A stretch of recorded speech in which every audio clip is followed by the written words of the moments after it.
One, you're going to take the tire off.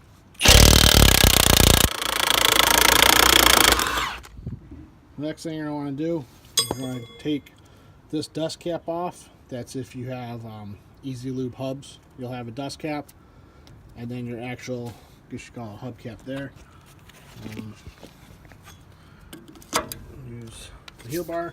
What I found is that if you use the heel bar, get inside and pry it against the nut, that'll pop right off and it's not damaged. So then you're going to take a pair of needle nose and you're going to pull out this cotter pin here, and then you're going to back off your adjusting nut, and at that point the hub can come off. Now that your hub assembly is off, you're left with your drum and hub. Your inner bearing and seal stays in there. You got your outer nut, your outer bearing and washer, and what's left of your cotter pin when you get it out. And then you have your brake assembly and your backing plate.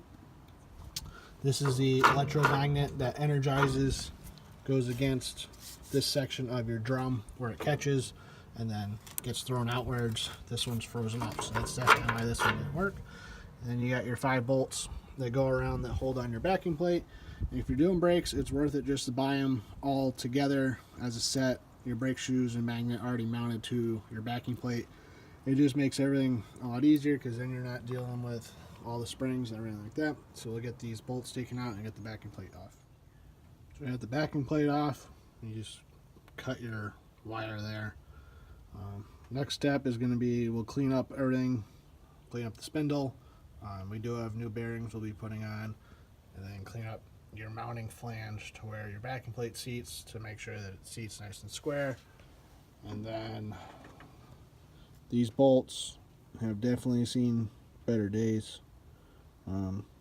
So I got a couple days before the brakes show up anyways, so I'm going to go ahead and order up some new bolts. I don't think the new backing plates and brakes come with bolts, but if they do, great. If not, then at least I'll have a set of bolts I can put in it. This side's not frozen, so you can see this will come out and grab your drum, and it'll catch. And that's what's going to push against your brakes and give you your brakes.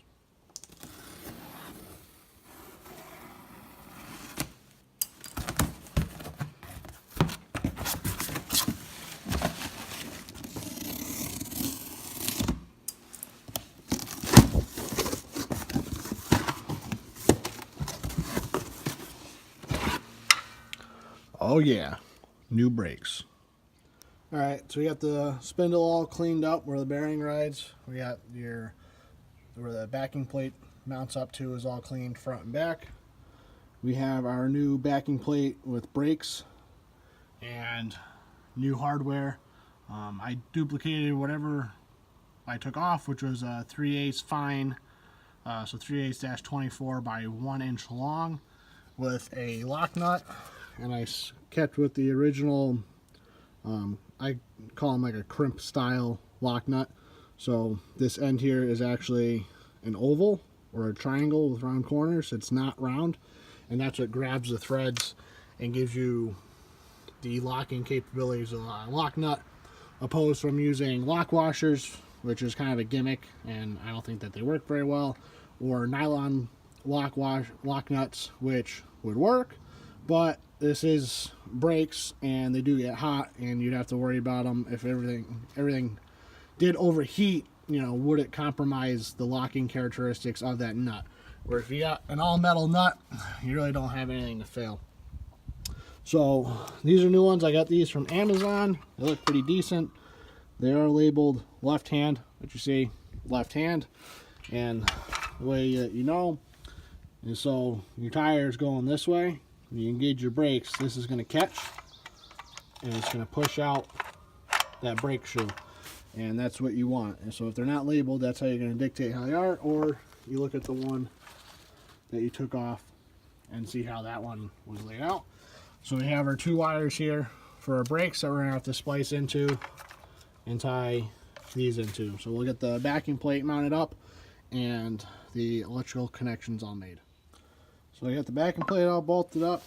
I got all the hardware from McMaster-Carr. If you've never heard of or used them, go ahead and look them up. It's going to be a game changer for you. They got everything from all the hardware you could imagine, and it's all really decently priced, and you get it in packages. You're not buying one at a time.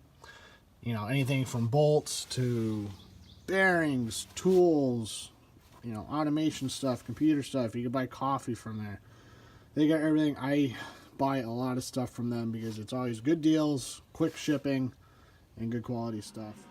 So we also got new bearings. I got these from eTrailer.com, and what I'm going to do before I go ahead and dismantle the hub and everything else, I'm going to take these and I'm just going to match them up to the spindle and make sure that everything looks good, just because you never know what you're digging into when you get something used, and rather not go beyond the point of no return and want to make sure everything works right.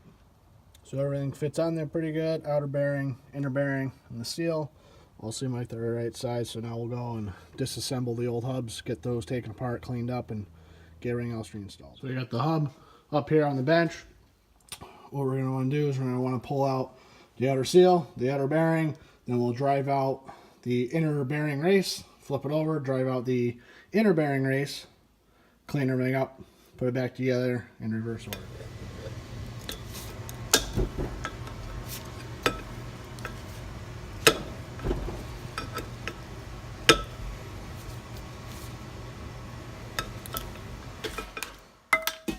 So we got both races. This one, you can see the outer one goes in there, the inner one goes in there. There's the races, the bearing seal. Get them out, use a punch and a hammer or a race driver. If you have one that's the right size, that would work as well. And you're just going to clean everything up, and you're just going to make sure it's all nice and clean where those races are going to go, and especially down this edge here where that race is going to seat against. You want to make sure there's no burrs there or anything like that, otherwise that race isn't going to seat square.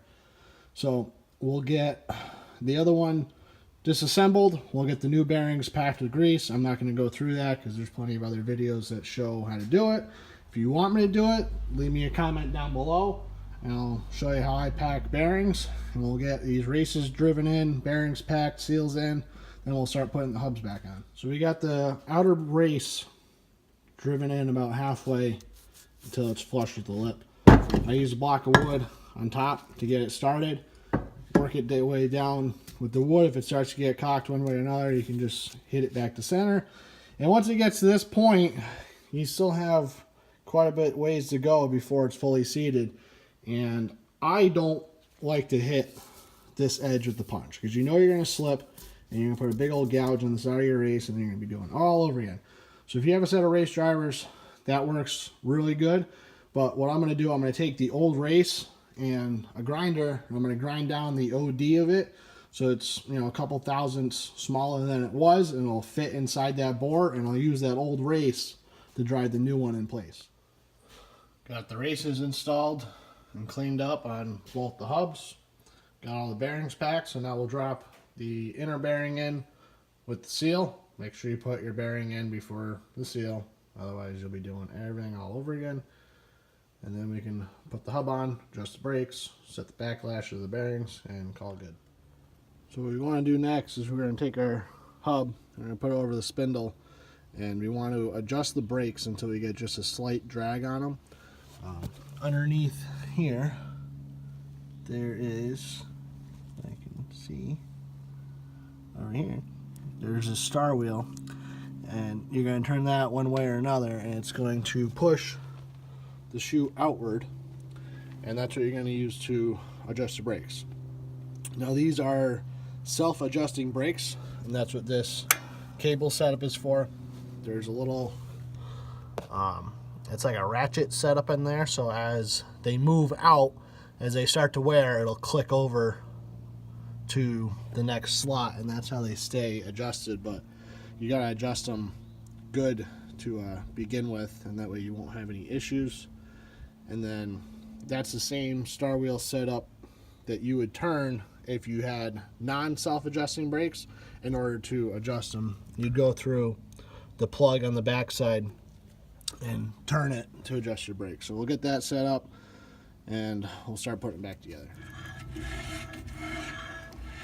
Just a slight drag is what you want, and we'll put the outer bearing in now and we'll adjust it. So we'll take the outer bearing,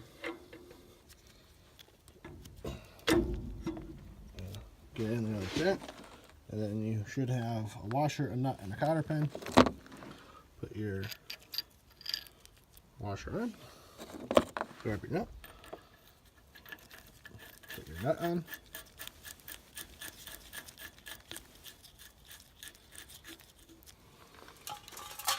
and the way that I've always set your preload on your bearings is I run them tight.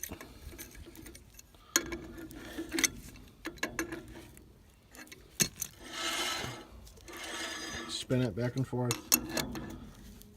run it nice and tight, and back it off a good half turn. Spin again, run it in tight,